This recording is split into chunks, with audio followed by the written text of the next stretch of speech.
Okay, hello, welcome to my channel. Now in this video, we want to find a solution to this system of equations. So we have x to the third power plus y to the third power equals to 1.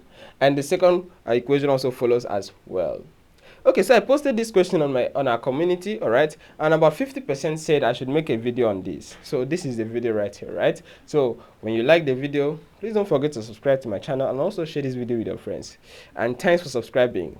Alright, so let's see. Well, and the solution to this may be really hard to try analytically. In fact, I've tried some few methods that I could, and I couldn't get along with it. So I didn't want to go to numerical methods, all right? So this really isn't. Maybe it is easier. Maybe if you know how to do it analytically, you can put it in the comment section, all right? Okay, but we are going to do some, maybe a kind of analysis on this, maybe do some observations, and then get all the solutions possible. And we are only concerned of the real solutions, all right? So it will be the real set of solutions because we're going to be having x and y pairs. Okay, so let's see what we have.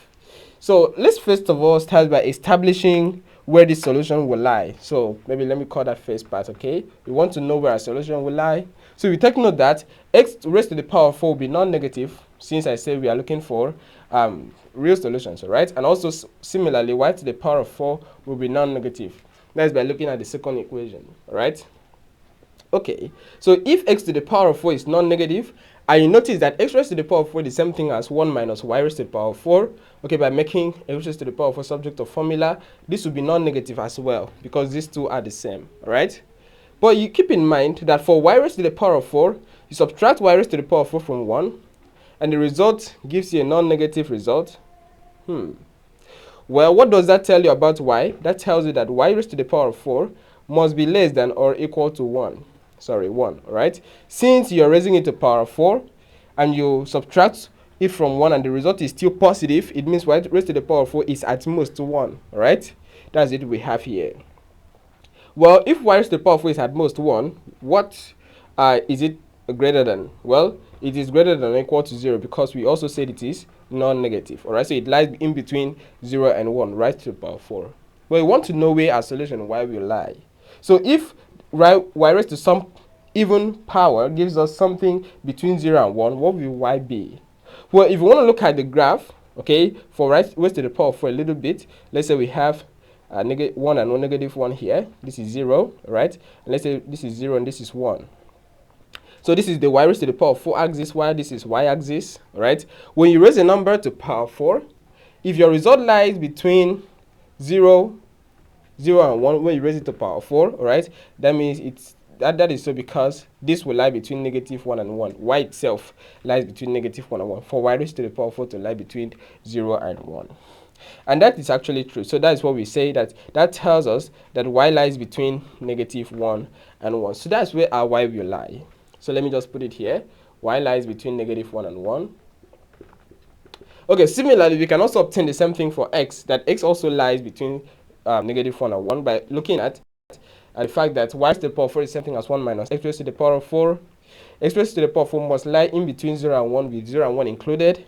And from there, we can also say that x also lies in between negative 1 and 1. All right? Okay, that's the first part, first thing established, right? The fact that x and y both lie in that. So what that tells us is that our set of solutions, if any, okay, will come from this or that, from these intervals, all right?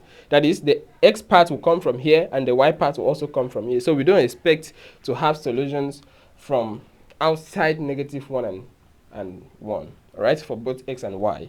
And you know how our selected set of solutions look like? It looks like this, all right, where A is for the x and then B is for the y, all right?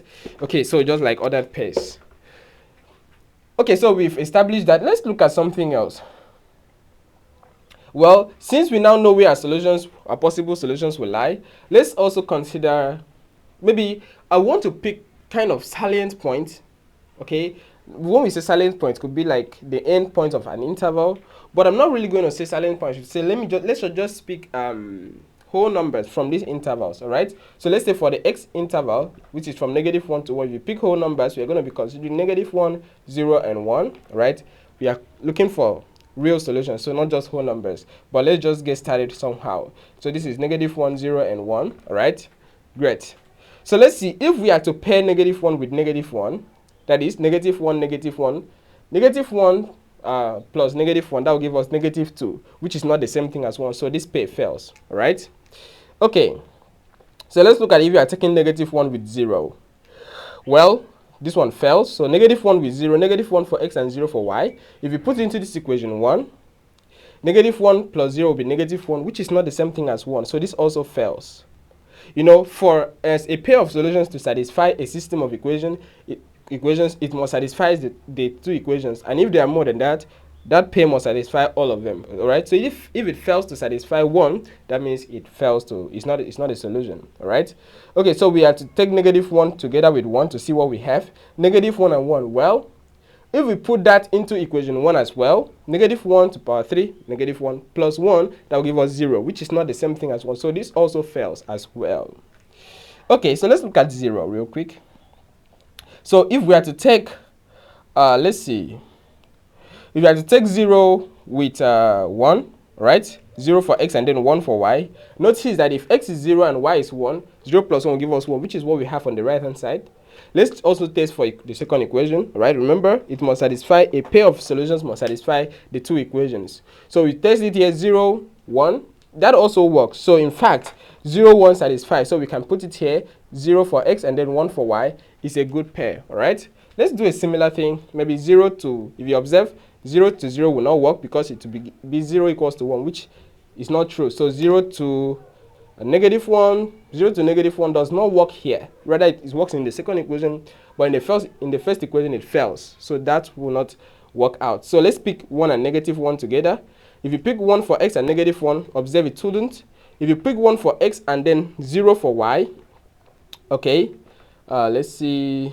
0, 0 failed. Okay, so if you pick 1 for x and then 0 for y, that also works similarly as the first one, 1 for x and then 0 for y, all right? And if you pick, let's see, 1 for x and 1 for y, you'll see this also fails as well. So in fact, we have only two pairs by comparing or by just looking at the whole numbers, all right? So in fact, I'm going to clean this up.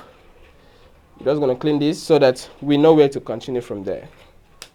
Okay, so after establishing that 0, 1 and 1, 0 are two pairs of solutions, we want to know, are there any other pair of solutions? You notice that what we just considered, we've considered 1, 0, and 1, which means what we are left to consider will be, for x, will be -1 less than maybe x, that is x line between -1 and 0, and x line between 0 and 1, right? Take note, we've considered when x is -1, we've considered when x is 0. We've considered when x is 1. So I'm trying to exclude by, there's no equality as well. So I'm excluding -1, 0, and 1, right? And we'll do a similar thing for y. But let's check for x as well, to see if it is possible to find a solution, that is the x solution, in any of these intervals, all right? Okay, so let's see. Well, let's take the first one first. If x lies in between -1 and 0, with -1 and 0 excluded because we've considered those ones already from what we just did. If x lies in between -1 and 0, what would that mean? Well, let's consider the first equation. When x lies in between -1 and 0, all right? Considering the first equation, let's see. We have that if x lies in between -1 and 0, all right, if you raise that to power 3, okay, the result will also lie in between -1 and 0. Now, since that is the case, well, what can we say about x raised to the power of 3 from the first equation? Notice that x raised to the power of 3 from the first equation is exact same thing as 1 minus y raised to the power of 3. That is just by making x raised to the power of 3 subject of formula. So since 1 minus y raised to the power of 3 lies in between 0 and 1, all right, what does that tell us? That is, you subtract something from 1 and your result is negative, though between 0 and 1. That means that that thing you're subtracting is in fact greater than 1. All right, so that means that y raised to the power of 3 is greater than 1. For us to have 1 minus y raised to the power of 3 to be less than 1, this thing you're subtracting from 1 is actually bigger than 1. Okay, so since y raised to the power of 3 is greater than 1, if you take the cube root of both sides, right, and you're taking only the positive, only the real result, you will see that y itself is greater than 1. Because for us to have the cube of something bigger than 1, that thing must be bigger than 1. If y was equals to 1, the cube will still be 1. But here we are having strictly greater than. Alright? So yeah, this works. But this contradicts our interval of solution for y, because we say y cannot be more than 1. It is at most 1. So saying that y is greater than 1 is absurd. Right? A contradiction. So we say this fails. What that means is that there is no x value here that will satisfy our equation, because testing for x lying in this interval, any of our x solutions lying in this interval, leads us to saying that y must be greater than 1. But y being greater than 1 will not satisfy the equation, because we've already established that here. So we say that x lying in between 0 and 1 fails. Right? So let me use red for that to show you that this does not work. Okay, so we only have to test for when x lies in between 0 and 1 to see if we can find any x solution for that. So let me just clean this and let's see what we have from there. Well, if we pick x to lie in between 0 and 1, so let me just put it down here. X lying in between 0 and 1, right? Well. Notice that if you raise that to power 3, we are just going to have that x raised to the power of 3 also lies in between 0 and 1. From what we just discussed earlier, that if a number is in between 0 and 1, when you raise it to higher powers, the result will also will still be in that interval from 0 to 1. All right? Or especially in general, if the absolute value of that number is less than 1. Okay, so what does this mean? Well, notice that x raised to the power of 3 is something as 1 minus y raised to the power of 3. So I'm going to replace that with 1 minus y raised to the power of 3. Alright? From the first equation, we can make x raised to the power of 3 subject to formula. And this is what we have. So you notice that we are subtracting y raised to the power of 3 from 1. And our result lies in between 0 and 1. That is to say, our result is positive. Though not really big, but it's positive. That means that y raised to the power of 3 is less than 1. For you to subtract it from 1 and you get a result that is positive, right, between 0 and 1, it means that this thing is less than 1 itself. All right? True. But how much? Is it really less than 1? Is it a negative number? Well, let's observe that if y raised to the power of 3 is maybe negative 1, this thing will be around 2, which is not supposed to be less than 1. So in fact, y raised to the power of 3 is greater than 0, because if y raised to the power of 3 is 0, 1 minus 0 will be 1. But we are saying this should be less than 1. That means this must be greater than 0. Y raised to the power of 3, all right? Okay, so you notice that y raised to the power of 3 also lies in between 0 and 1. X raised to the power of 3 also lies in between 0 and 1.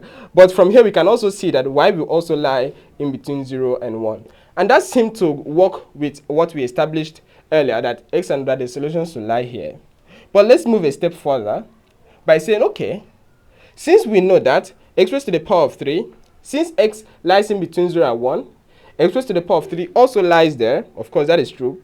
Then x raised to the power of 3 will be greater than x raised to the power of 4. Why? The reason is, when a number lies in between 0 and 1, raising it to smaller powers will be bigger than raising it to bigger powers. All right? So when you raise it to a higher power, the result will be smaller than when you're raising that number to a bigger power, to a smaller power. Coming again. When you're raising it to a bigger power, the result will be smaller than when you're raising it to a smaller power. The reason is because that number lies in between 0 and 1. Similarly, for y raised to the power of 3, we can also say the same, that y raised to the power of 3 is greater than y raised to the power of 4. So if we add these two inequalities together, okay, what do we get? We get that x raised to the power of 3 plus y raised to the power of 3, right, by adding them, is what? Strictly greater than, because these are the same, greater than x raised to the power of 4 plus y raised to the power of 4. But this is absurd. This is absurd because saying that x raised to the power of 3 is greater than plus y raised to the power of 3 is greater than x raised to the power of 4 plus y raised to the power of 4 is like saying that 1 is greater than 1. And the reason why is because both of them are equal to 1. This plus that is equal to 1. This plus that is equal to 1. So they are supposed to be the same. But having them to be, not equal means that 1 is not the same thing as 1. But this is not true. 1 is the same thing as 1. So that tells us is that x line in this interval also fails to satisfy our system of equations. So in fact, the only pair of solutions, the only set of solutions that we have are these two. We only have these two sets of solutions, 0, 1, and then 1, 0, which is pretty obvious to observe. Okay, that was great, isn't it? All right. Thanks for watching, and if you like this video, please subscribe to my channel, share it with your friends, and I'll see you in our next video. All right? Okay.